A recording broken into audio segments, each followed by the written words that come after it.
completed a stellar career in which he had top 3 finishes in the 1500, the 800, and cross-country state meet as well. Applause. He holds the school record in the 1500 even to this day.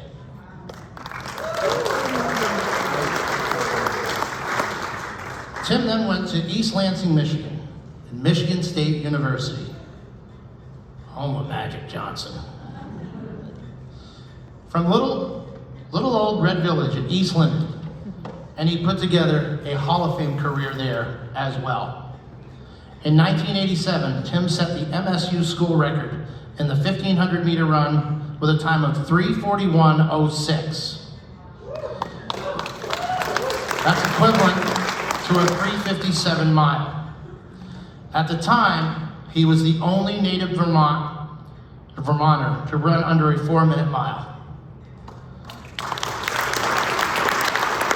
That record stood at MSU until this past spring. I believe I'm right with that. Yep. He was an NCAA Division I All-American. Tim has gone on to prominence as a high school track and cross-country coach in Michigan, where he has led his teams to multiple state championships and has received numerous State of Michigan Coach of the Year recognitions in track and cross-country. Before I invite Timmy up here, I have to say something about the picture of he and his dad in tonight's program. Now, it's not here, but do you remember the program?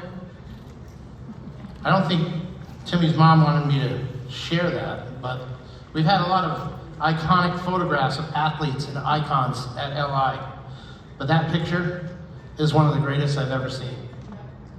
It's a Norman Rockwell, and it speaks to me, to what your family modeled for everyone else to watch. I mean, you want to know the backstory? Can I tell them the backstory? Tim was vomiting. Timmy was vomiting. Right? Yep.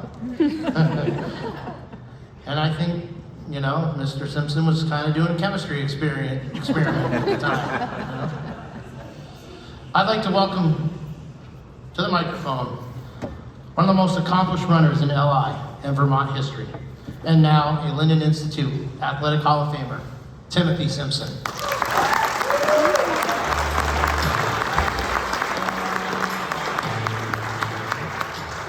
Thank you.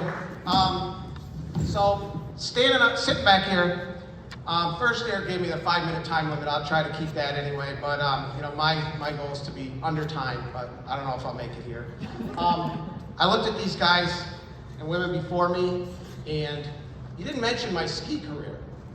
I actually did ski for 3 years, and then I didn't ski my last year. And Mr. Flynn was really nice when I called him and said I didn't want to ski. He's like, don't worry about it. Just go win the state championship and track. And I'll never forget that. But looking at all the skiers, I wasn't really that big of a loss for him. So I also coach at Lansing Catholic High School in Michigan, and I often brag about this place and tell them how special it is. And watching that video and seeing this stuff, and these people right here, Wendy Smith, John Sackett, Judy St. Hilaire, those were my idols growing up. I mean, I talk about my coaching and my running, and I'm like, my running idol was a girl. And that doesn't matter. Those people were awesome. They're great today. And that's what makes this place special, is we have this history. We have all of this success and all of these real good people. So I want to thank my coaches here, Jerry Tavares, Mike Flynn, and of course, Bob Heath, who literally carried me off the track my senior year in the state meet. I won the state meet. That picture, I think, was after my junior year, and I usually throw up for about an hour after the meet. Well, this big storm was coming in. I finished the race, and I, started not doing so well. Mr. Heath literally picked me up, put me over his shoulder, and carried me into the field house at UVM.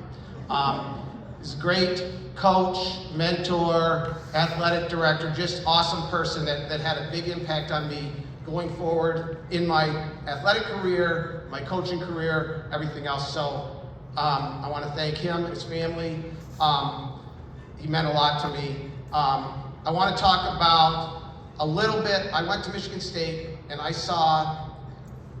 had on my teams and teams we went against, we had future Olympic medalists, future NCAA champions, NFL stars, all of that on these track teams. And I'm convinced that there's people from our school here that were on my track team then, Mark Weigel, Mark Davis, Tony LaPlante, some of those guys, they could have gone in the Big Ten had they had a chance and been competitive. But I had that chance, and you know, I know that and I always looked towards Vermont with a lot of my accomplishments. First thing I said after I broke the first time breaking 4-minute mile in a relay at Drake Relays, in front of about 30,000 people, my first thought was, I'm the first Vermonter to ever do that. And I was hoping that you know, somewhere along the line, that might make a difference for some kids.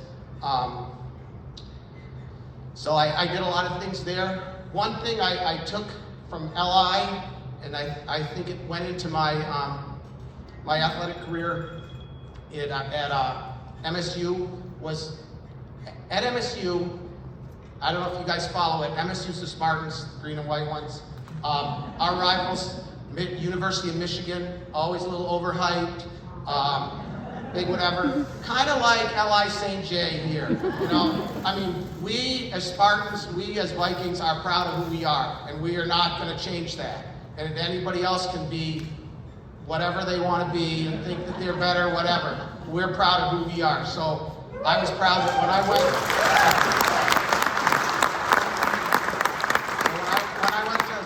to MSU, I kind of had the same chip on my shoulder. When I graduated MSU, our school record at MSU was better than U of M's school record. I'm like, I did my part in the rivalry, but a lot of that came from here.